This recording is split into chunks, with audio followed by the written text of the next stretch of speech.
For more on that, let's bring in Eric Walberg, author and journalist, joining us from Toronto. Mr. Walberg, it's great to have you with us. Let's zoom out a bit. It is clear that what is happening in Gaza is a genocide, and yet, still, after all this, Western mainstream media calls it, whatever it is, not a genocide. Why is there such a persistent opposition to calling it what it is?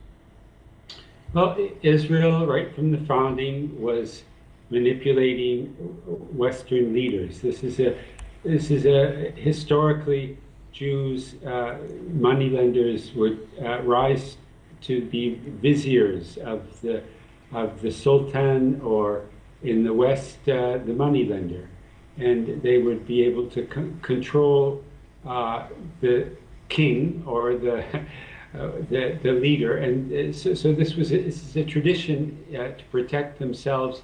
They use their wealth and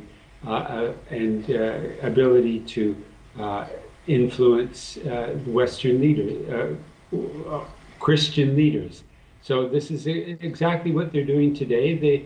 Since '48, they've managed to get complete control of the U.S. government. Only 1 or 2 out of 300 congressmen are not beholden to IPAC, and those few are the exceptions that prove the rule. So this is the way they control the world. Basically, they control the media, they control the information. So this is why the leaders fear them.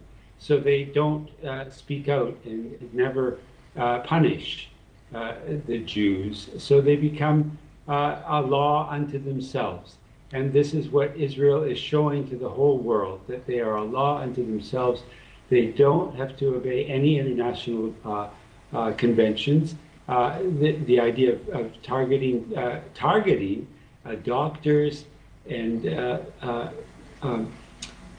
journalists, this is totally against international law. And they are ignoring that. They're flouting it completely.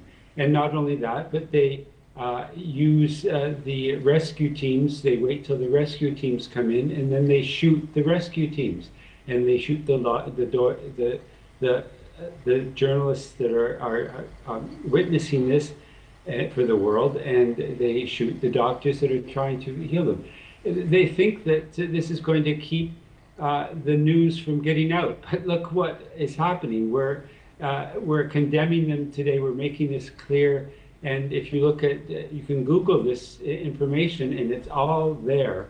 Of course, the mainstream media, they don't highlight this, but for anyone with a conscience, you can find the information and you can see what they're doing.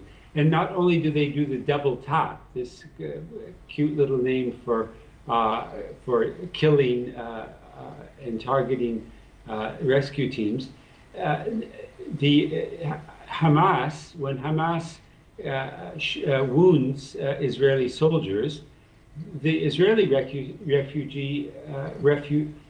rescue helicopters come in, and Hamas does not target them. Hamas lets the Israelis get their wounded and take them out. They're honorable. They recognize the law of God.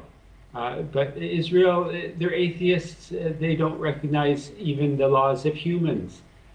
They recognize only their own tribal law, which is kill anyone that is not Jewish. That's not a crime. So that's the law they're operating under.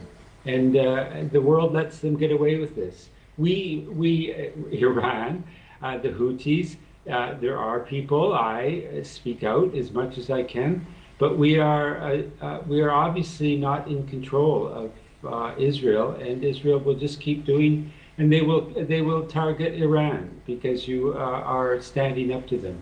They are not humans. They've reduced themselves to some kind of inhuman entity in the world. It's frightening to think that they call themselves human beings. Mr. Walberg, a Euromed human rights monitor has urged the UN to establish and deploy a peacekeeping force in Gaza to protect civilians. Also, some days ago, Ireland's president, Michael D. Higgins, has gone as far as to say that the only way to actually stop Israel's atrocities and let aid in for Palestinians is through military intervention. Your thoughts on that? Well, but it's impossible when the U.S. is backing Israel. But it's interesting, this latest atrocity, apparently even the White House is listening now to our cries. So I think something, Trump is a little bit more human than the Israelis, I think. So, and he's concerned about he's an egoist. He wants people to love him. And he sees that the more than 60% of Americans now are very critical of Israel and want this stopped. And his own MAGA people are turning against him. Marjorie Taylor Greene is a brave woman who shouts to the world, this is genocide. And she said, this has got to stop. She was once his biggest fan, and now she has turned against him. So I think that I think this might be the straw that breaks the camel's back. That will finally motivate the U.S. to step in and stop the genocide. I think we are hopefully at that stage, and the best we can do is just shout and try, like Ireland very nobly, to speak out, even though they can't do anything themselves. People are laughing at Ireland now. They're saying, ha ha, you're just a big mouth. Right. But it's better to say something than to say nothing. Eric Walberg, author and journalist, joining us from Toronto. Thank you.